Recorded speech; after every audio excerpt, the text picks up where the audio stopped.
Cheyenne. And I'm Brian Boucher. And you're watching Father Daughters Talk Flyers. Welcome to episode 104, which means it is our 2-year anniversary, and I'm going to show you an interview of Mark Recchi. Hello, my name is Cheyenne, and I'm here with Mark Recchi, and I'm going to be asking him a couple questions today. What was it like when you got the call that you were going into the Hall of Fame? Wow, that was incredible, actually. I was in Pittsburgh in the meeting, and my phone rang, and it was a Toronto area code, and I said, oh, man, I better pick up this one. And Lanny McDonald,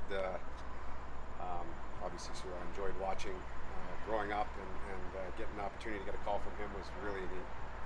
Pretty special. Yeah. You played for the 7 AHL. You played for 7 AHL teams. You also had a few stops in Philadelphia and Pittsburgh.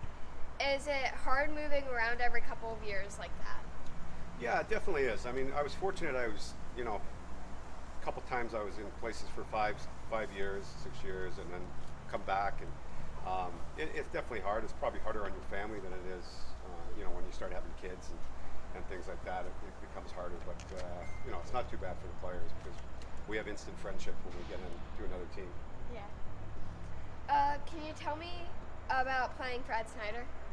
Well, Mr. Snyder was an incredible person, incredible owner.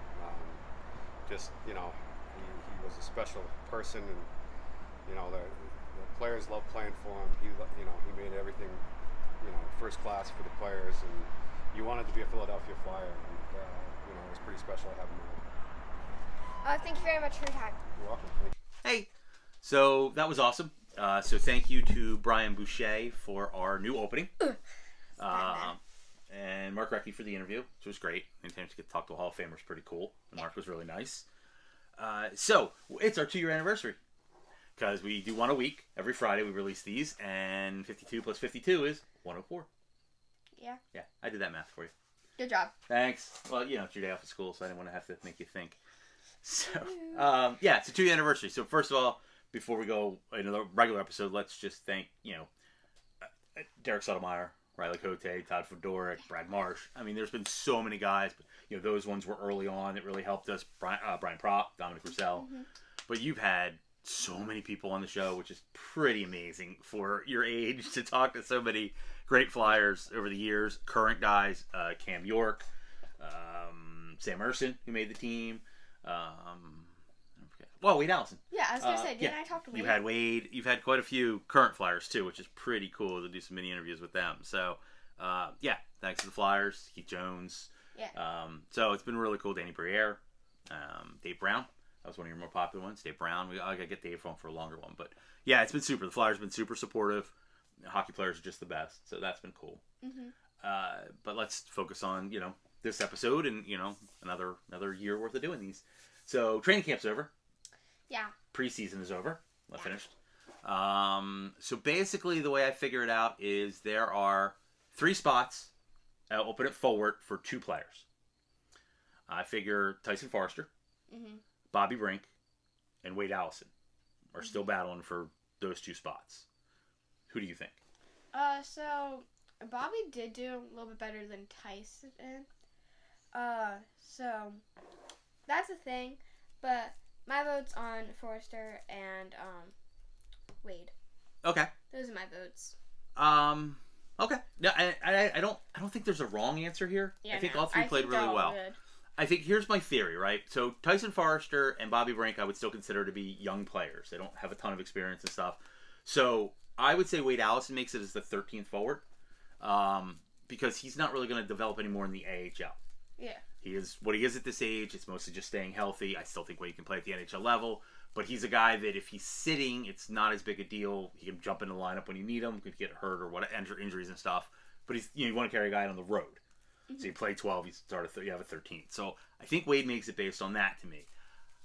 As big of a Tyson Foerster fan as I am, and I am, and I think he has a huge upside, I actually think if it's based pretty much solely on preseason performance, Bobby Brink outplayed him a little. Noticeable. Bob.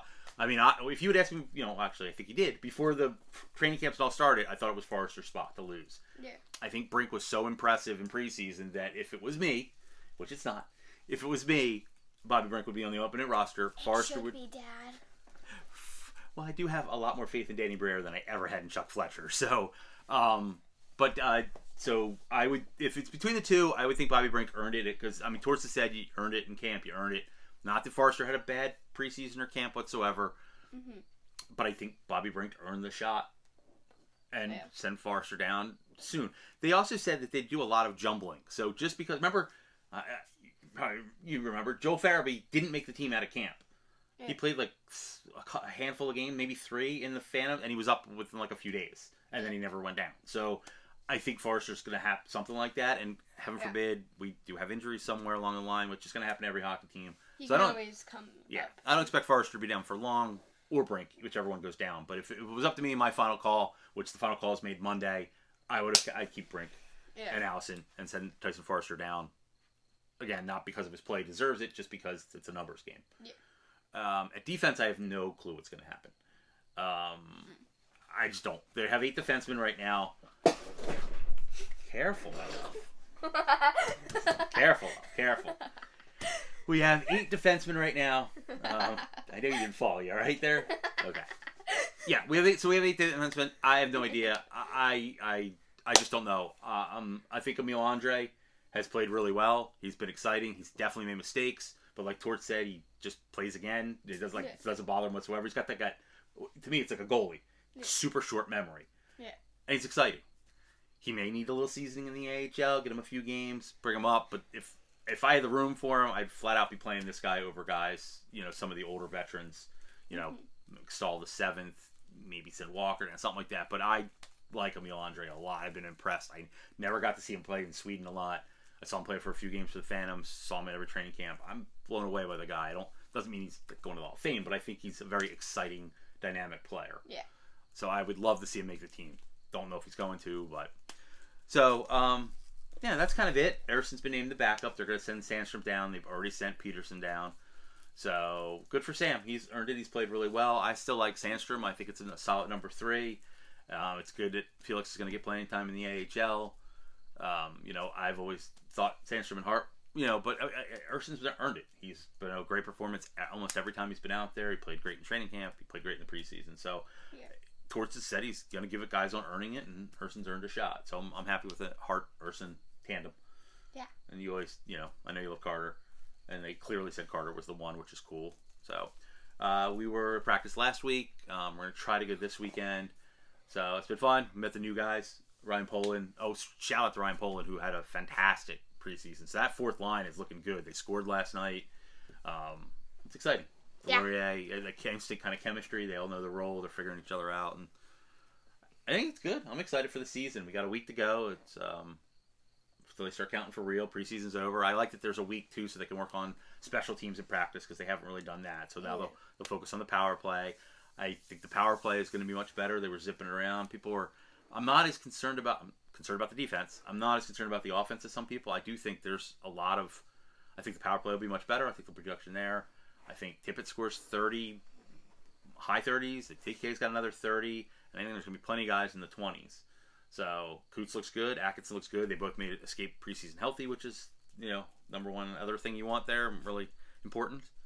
Mm-hmm. So that's been fun. You excited for the season? Yeah. And we should have another good interview coming up soon.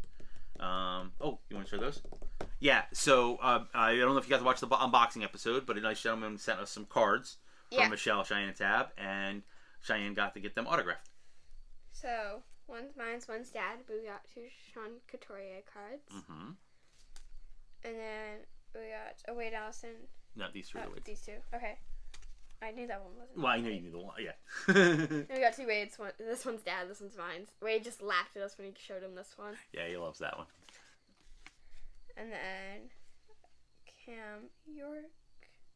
Mm-hmm. Got Cam York. That one's yours. And then we got 2 Morgan Frost. One's yours and one's Michelle there. Michelle claimed one of those. Yeah. She loves Morgan Frost. So she was happy to see him. Morgan's always great to her.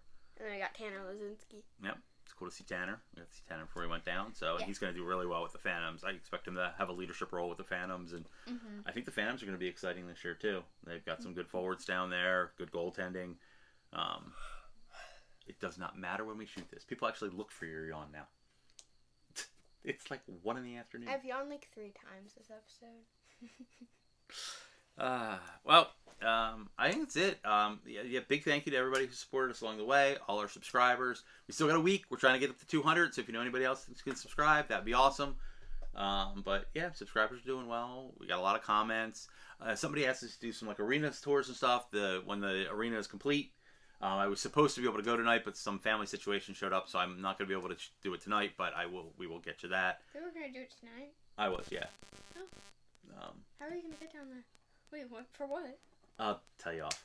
So, okay. But I had an invite to the arena tonight to check it out, but cool. a family situation popped up. So, yeah. So we'll go to games. We'll shoot some more stuff. We'll get some more interviews. We'll show off some more other memorabilia we got. It'll be a fun season. You excited? Yeah. Cool. And thanks again for Brian Boucher for shooting the new opening. It's nice to run into Brian. Mhm. You want to tell everybody anything else? Nope. I think it's nap time. Well, you've been up for 3 hours, so I understand. More than that. I've been up for a while. Anywho.